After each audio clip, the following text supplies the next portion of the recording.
Ah yes, that time during the Vietnam War where the United States Air Force finally agreed to let a double fighter ace pilot from World War II run the show. He then immediately saw to the destruction of over half of North Vietnam's state-of-the-art fighter jets, and he did it in 13 minutes.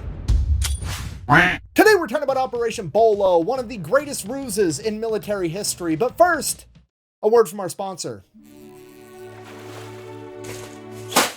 When I told you to get a hobby, this isn't what I meant. You said I could pick up fishing. Not like this. Why? To get out of my hair. I don't know why she's mad. This is way better than real fishing. Fishing Clash lets you catch way more fish than you ever could in real life from locations all across the world from the comfort of your own home. Not only that, the game's completely customizable, allowing you to unlock and upgrade all of your equipment and even building your own fishing village. They also have daily and weekly events allowing you to compete against other people. You can also join a clan and play with your friends. They also just partnered with Major League Fishing to sponsor the Angler of the Year Awards. So if you guys want to give it a try, there's a QR code right there, as well as a link and a gift code down below. When you use my gift code FATFISH, you're going to get $20 worth of free equipment and power-ups, as well as a one-of-a-kind avatar. Now I'm gonna get back to fishing. He's never gonna get out of this house. We're never gonna have a minute by ourselves unless he leaves that room. I know how to get him out of this house. Finally some peace and quiet. Everybody else is freezing their ass off in their ice fishing huts, and I'm catching more fish than them inside my own house. Oh, Nicholas. Yes? What's your discount code for that little game? Fat fish. Why? Because I've decided to join you. I gotta go mow the lawn. What? But it's winter out. Let's see this little game. Ooh. Cast. Release. Alright, so Operation Bolo takes place within another mission known as Operation Rolling Thunder, and Operation Rolling Thunder spans from March of 1965 until November of 1968. It is essentially the air war over North Vietnam, so super brief, oversimplified version of what's going on. The American forces are in South Vietnam, and they are fighting the VC, or the Viet Cong, which is a guerrilla fighting force. And that guerrilla fighting force is receiving supplies from the North Vietnamese via the Ho Chi Minh Trail, so America needs to try to shut down those supply lines. Logic being, if the enemy doesn't have supplies to fight, the enemy can't fight. Real base level War 101 Sun Tzu type stuff, right? Okay, well, America pretty much has two options. They can A, invade North Vietnam with ground forces, or they can B, just attempt to bomb the holy fuck out of them, and America's going with option B, and that is what Operation Rolling Thunder is. It is just a humongous 3-year-long air bombing campaign where America is going to try to blow up so much North Vietnamese infrastructure that they can't continue to support the Viet Cong. Which, honestly, it's a really good plan. What's the problem? The enemy's got nice things? Oh, we'll take the nice things away. Send the planes in, bomb the roads, bomb the railroad tracks, and make it so they can't give the enemy a bunch of supplies. It's good. It should work. And then the politicians got involved, and let's face it, if anybody could mess up something so simple, it's going to be a politician because, well, honestly, they could probably fuck up boiling water. So how on earth did they mess it up? Well, they gave the American military a bunch of rules of engagement, which is a fancy way of saying they gave the American military a bunch of rules that only they have to follow and the enemy doesn't, essentially tying the US military's hands behind its back and then sending them into battle anyways. And one of these rules of engagement, or one of these protocols that they had to abide by, was that every plane that went into North Vietnam to bomb them had to travel through a particular air corridor, and that is the only route they were allowed to take into North Vietnam. Meaning that pretty much immediately the North Vietnamese picked up on the pattern that every single plane that flies into their country follows a particular path, and they then proceeded to take all of their surface-to-air missiles, all of their radars, all of their anti-aircraft capabilities in the entire country and put them in this one particular spot. And then the US government decided to keep making their guys fly right through it anyways the entire time. Now at this point, you're probably thinking, oh my God,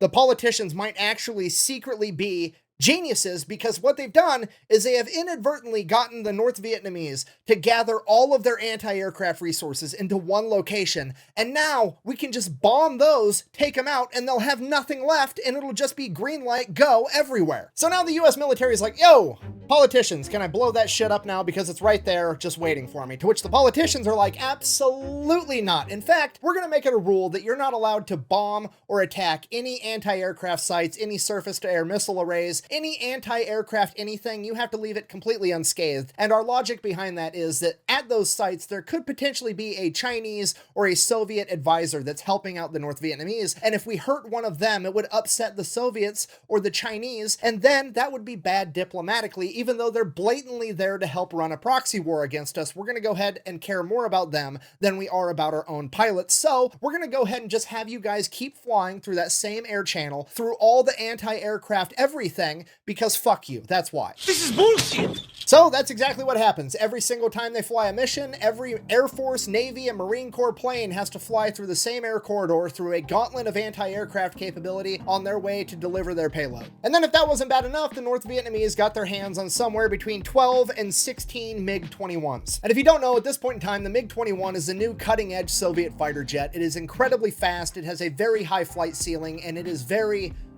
nimble. And using these MiG-21s, they very quickly develop a strategy that amounts to basically guerrilla warfare in the sky, utilizing a hit-and-run tactic. So their strategy is that they are going to go specifically after the F-105 Thunder Chief, aka the Thud. It is the #1 plane that America is using in Operation Rolling Thunder in all of their bombing runs, and when it is weighed down with a bunch of bombs, it is basically a sitting duck for a MiG-21. So what ends up happening is every time a bunch of thuds get sent out on a bombing run, they have to fly through that corridor of anti-aircraft capabilities, and the arrays and everything else tells the enemy that it's a bunch of F-105s going on a bombing run, so they scramble the MiG-21s, they go up there, they intercept these F-105s, at which point one of two things can happen. The F-105s can continue on their bombing run and most likely get shot down by the MiG-21s, or they can drop their payload just over the jungle randomly in the middle of nowhere, not on target, and then make an escape and live. And bear in mind, the North Vietnamese only have a couple of these fighter jets, and they're fighting a war of attrition against a much larger industrial force like America, so they are more than happy to send a plane up there, burn a little bit of fuel, get the Americans to drop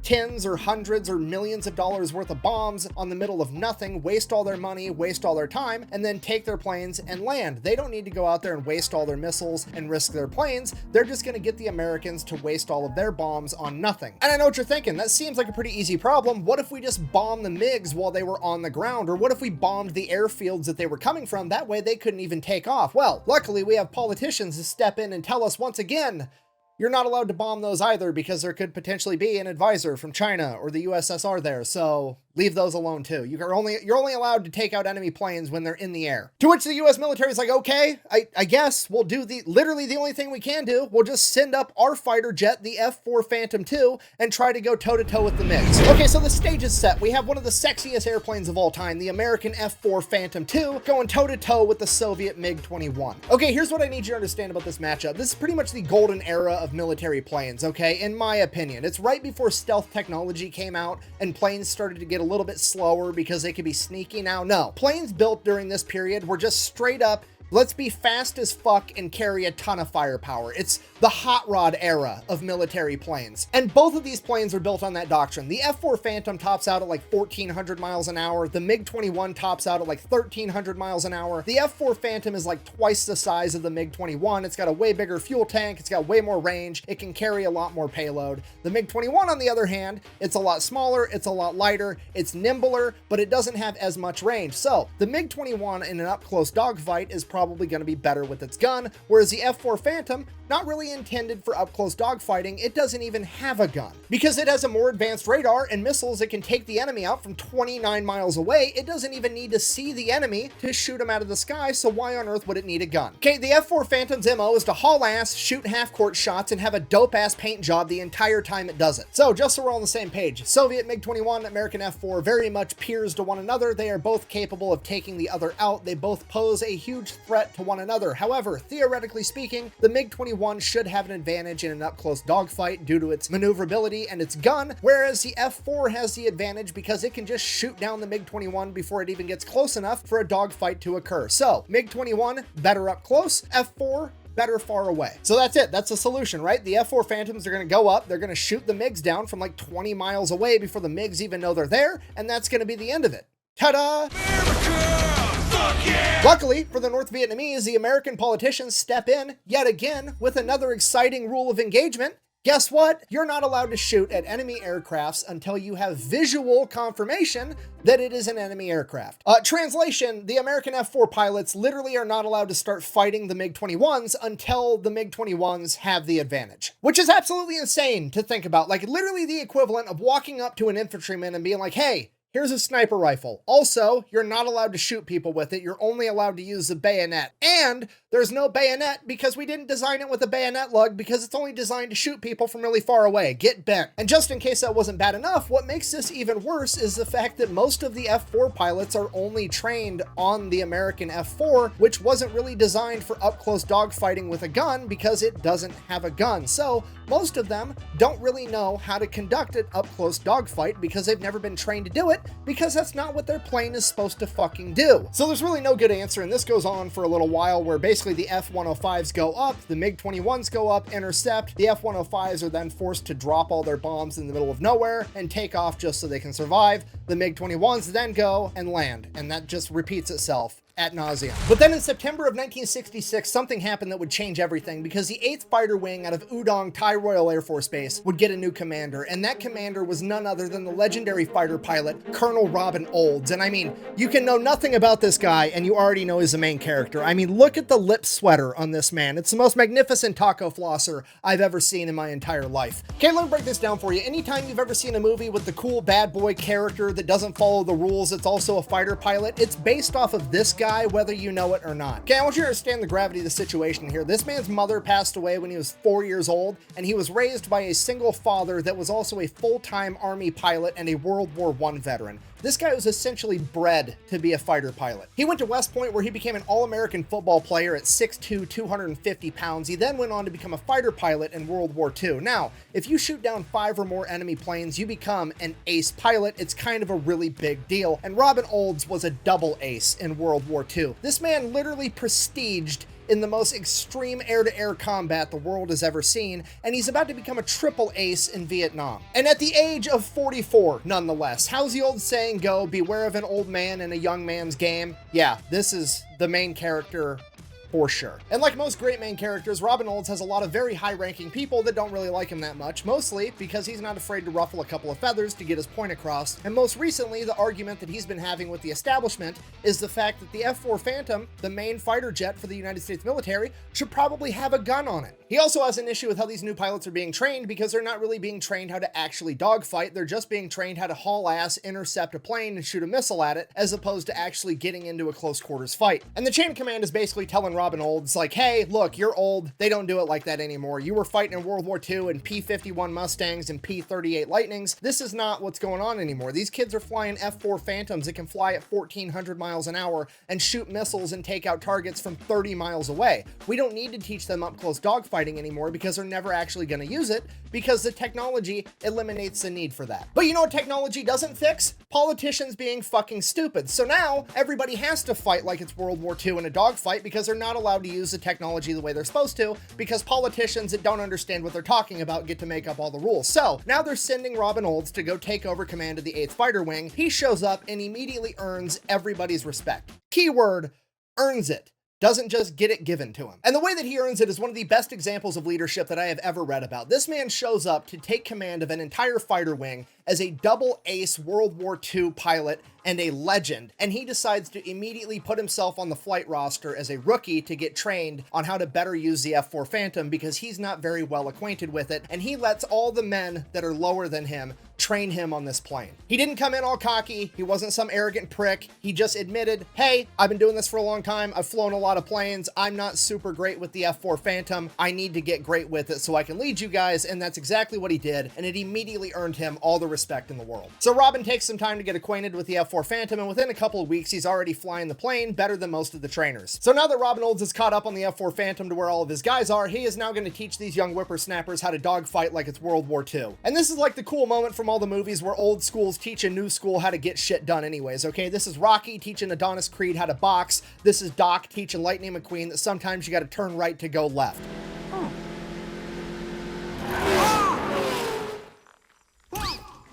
And while all of this is happening, Robin Olds, in another great display of leadership, realizes that there's not enough of him to go around and he needs backup. He needs another badass World War II era pilot to come over and help him get these guys ready. So Olds calls in a couple of favors, gets one of his longtime friends transferred over to the 8th Fighter Wing to help him run the show, and that friend is none other than the legendary pilot Daniel Chappie James Jr., aka the Black Eagle. Okay, in the late 1930s, early 1940s, this man was a civilian pilot at the Tuskegee Institute that was contracted by the US government to train US pilots how to fly. Okay, if you're not picking up what I'm putting down, I'm trying to tell you this is the man that trained the famous Tuskegee Airmen from World War II before eventually enlisting and becoming one himself in 1943. After enlisting, he became an officer, at which point he was deemed too valuable as a trainer, so that's what he did for the duration of World War II, continued to train an entire generation of fighter pilots, and never actually saw combat himself. Then, in Korea, he would fly over 100 combat missions before working at the Pentagon, where he would end up meeting Robin Olds. After this, he goes on to become the first black man to become a 4-star general in the United States military. This man is also a complete badass, so Uncle Sam is essentially playing Operation Bolo on co-op mode with 2 main characters on the field. So Chappie shows up to the 8th Fighter Wing, is reunited with his old friend Robin Olds. They become this extremely effective chain of command, and they are absolutely loved by all of their subordinates. Because of that, this leadership duo is given a nickname that is originally intended as a term of endearment, although by today's standards is probably not very politically correct, and that nickname was Black Man and Robin. Now, all this happens in like the span of 3 months. So December 1966, they're running combat operations, and Robin Olds finally gets an idea of how to stop these new badass MiG-21s. By this point, Robin Olds is completely caught onto the MiG-21's entire strategy. They have zero interest in actually fighting with the F-4s, which is driving Robin Olds nuts because he's a World War II era fighter pilot. That's exactly the type of shit that he's into. These MiG-21 pilots, however, just want to go up there, use guerrilla warfare tactics where they just either hit the F-105s or don't hit the F-105s and just convince them to drop their payload prematurely and waste everybody's time and then take back off. The MiG-21s have zero interest in tangling with the F-4s, which Robin Olds interprets as, I need to force these MiG-21s to fight me. So how's he going to do that? Well, here's his plan. The reason the MiG-21s can identify the F-105s so efficiently is because the F-105s have a jamming pod on them that basically disrupts and interferes with the surface-to-air missiles down below. It messes up their radar so that the F-105s aren't going to get taken out by all the anti-aircraft stuff on the ground. Problem with that is that emits a frequency that the North Vietnamese can see. They then know that a bunch of F-105s are coming, so they scramble the MiGs. So Robin Olds decides, hey, let's take those jamming pods, mount them to mine and all the guys' F-4s, and then we'll fly there like we're F-105s in a bombing formation, and the MiGs will come attack us. And by the time they get close enough to realize that we're not F-105s, ideally, it's going to be too late. Yeah, the legendary World War II double fighter aces just went to the chain of command and requested permission to execute the old Wile E. Coyote in a sheep costume to catch the Roadrunner strategy. Now, probably going to work, but there are a bunch of problems with this idea. Biggest problem right out of the gate is this doesn't solve the issue with rules of engagement, because remember, you're not allowed to fire on the enemy until you have visual confirmation that it is your enemy, and by then, the MiG-21s have an edge in air-to-air combat. Okay, not a big deal though, because Robin has a 2-step plan for that as well. Okay, step number 1, he knows that they only have 12 to 16 MiG-21s, so he's just gonna roll in with 28 F-4s, okay? Just completely overwhelm them, even if they do have an edge in air-to-air combat. Okay, step number 2, which is quite frankly the big ask, he wants the entire US military to shut down all air operations over Southeast Asia while he conducts this operation. He wants the Army, the Air Force, the Navy, the Marine Corps, none of them to have any birds in the sky whatsoever. And his reason for that is so that he can bypass the rules of engagement. You see, the only reason the politicians are enforcing that rule of engagement where you have to have visual confirmation before you fire on an enemy plane is because there's a ton of planes in the air over Southeast Asia at all times, and Vietnam is already super controversial over in America, and the last thing the politicians want to have to deal with is headlines that an American plane shot down another American plane, so they just made the rule you're not allowed to shoot at anything unless you can visually see 100% for certain that it is in fact an enemy. So if Robin can make sure that the only planes in the sky are his guys and the enemy, he should be able to go bombs away the entire time and not have to worry about it. So obviously this is a massive request, and the chain of command says yes. You son of a bitch. Okay, so now the last thing we got to figure out, how do we make sure that these MiG-21s don't slip away? Because they're so nimble and they're so fast, they could pull a tight maneuver and be back at base before we're going to be able to catch them. So how are we going to prevent that? As soon as the MiG-21s take off and get in the air, they're going to send half of the F-4s to haul ass past the entire future battlefield, and they're just going to do hot laps around the enemy airfield, making it so the enemy can't go to land without fighting through those F-4s first, which effectively is going to give the pilots of the MiG-21s two options. They can stand and fight the F-4s, retreat, and fight the other F-4s, or they can retreat, have nowhere to land, and eventually run out of gas. And remember, the F-4s have a much larger gas tank, so they are definitely going to run out of gas first. So it's a perfect plan. There's just one small problem left. How are we going to know when the MiG-21s take off and leave the airfield? Because if we send the F-4s out too soon, then the MiG-21s won't take off at all, and then we can't bomb them on the ground, and it defeats the entire purpose of the mission. Easy problem to solve. We're going to get two spy planes, the C-130B2, aka the Silver Dawn. At this point in time, it is a state-of-the-art electronic warfare spy plane, and it's going to be able to receive all the enemy radio transmissions, so they're going to be able to tell as soon as the enemy MiG-21s take off. And obviously, given the fact that that was such an easy problem to solve, bureaucracy is obviously going to step in and make it extremely difficult, because the US military only has like 20 of these Silver Dawn spy planes, and while they are technically the property of the United States Air Force, they are directly under the command of the NSA, the National Security Agency, and they are super duper stingy about whoever gets to use these planes. Basically, the NSA gets final say as to whether or not this plane gets to participate in this mission, and that means that they're going to have to go through some stupid bureaucratic process where they ask for permission, it gets run up the chain of command like 30 people deep, and then finally some bureaucrat has to take responsibility. They're not going to do that because they don't want to put their ass on the line, so it's probably just going to be a big fat no, you can't use this plane, even though it's probably going to make the whole mission work. Now, this is normally the part of the story where the hero strategically transfers a piece of equipment to an alternate location so that he can get the job done. However, he doesn't have to do that because what they do instead is decide to not tell the NSA anything. But what Mama don't know won't hurt her.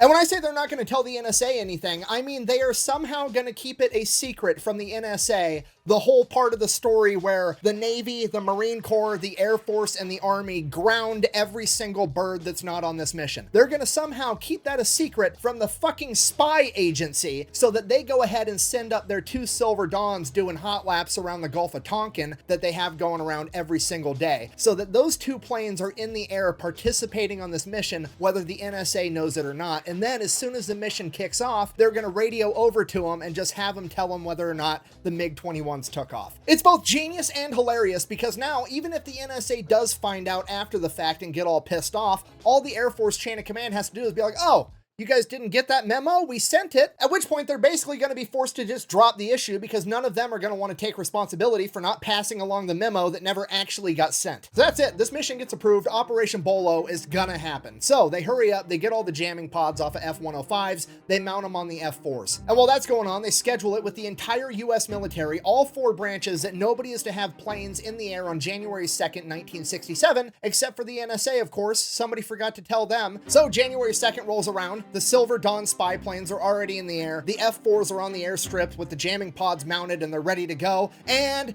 it's fucking cloudy and overcast out, which is not good for this entire mission. But also, fuck it. There's nothing they can do. They have to run this mission right now. They shut down the skies over all of Southeast Asia to get this shit done. It has to happen right now or it's never gonna happen. But I mean, hey, it should all work out. I mean, even inside of the Art of War, Sun Tzu once said, and I quote, "You can plan a pretty picnic, but you can't predict the weather." Wait a minute.